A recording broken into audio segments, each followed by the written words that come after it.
તો ઉમરેઠ બેઠક પર ભાજપને મળેલી ભવ્ય જીતને રાજ્ય સરકારના પ્રવક્તા જીતુ વાઘાણીએ 2027ની વિધાનસભા ચૂંટણીની રિહર્સલ સમાન ગણાવી હતી।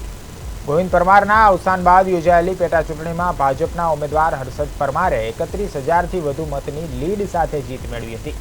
જીત બાદ હર્ષદ પરમારે વિધાનસભા અધ્યક્ષ શંકર ચૌધરીની કચેરીમાં ધારાસભ્ય તરીકે શપથ લીધા હતા। જીતુ વાઘાણીએ ઉમરેઠની જનતાનો આભાર વ્યક્ત કરતા જણાવ્યું હતું કે સ્થાનિક સ્વરાજ્યની ચૂંટણીમાં પણ જનતાએ ભાજપ પર વિશ્વાસ મૂક્યો છે। છોટાઉદેપુર બંદૂક વિડીયો મામલે તેમણે માર્ગદર્શન આપી રહ્યા છે તેવી વાત પણ કરી હતી। સાથે જ બ્રિજ ભ્રષ્ટાચાર મુદ્દે સરકાર કડક કાર્યવાહી કરશે અને ખેડૂતો માટે ડીઝલ તેમજ શેરડી મુદ્દે મહત્વના નિર્ણય લેવાયો હોવાનું પણ જણાવ્યું હતું।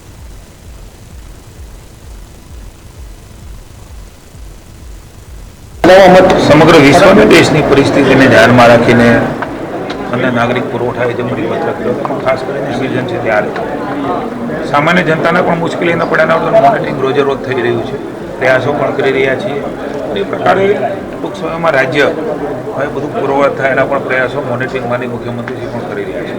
પણ ખેડૂતોને મુશ્કેલી ન પડે સિઝન છે ત્યારે એમના માટે થઈને એમને કોઈ કેરબા લઈને જાય તો પણ ડીઝલ ભરી દેવાનું ને 200 લીટર એ ખેડૂતને ડીઝલ મળી રહે એ પ્રકારની સૂચના એ રાજ્ય સરકારે પરિપત્ર કરીને કરી છે। એટલે ક્યાંય પણ મારી વિનંતી છે, અમે ગઈકાલે જ થોડો રિવ્યૂ લીધું છે। હા, મુશ્કેલી નાની મોટી હશે, વિશ્વવ્યાપી છે।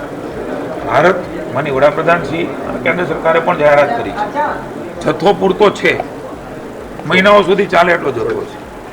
વિધાનસભાના અધ્યક્ષ શંકરભાઈ ચૌધરી સાહેબના અધ્યક્ષતામાં અને આદરણીય મુખ્યમંત્રી શ્રી ભૂપેન્દ્રભાઈ પટેલ સાહેબના સાનિધ્યમાં જ્યારે મને શપથ લેવડાવ્યા છે ત્યારે હું ગુજરાત રાજ્યના ભારતીય જનતા પાર્ટીના નેતૃત્વનો હૃદયપૂર્વક આભાર વ્યક્ત કરું છું। Okay sir, thank you.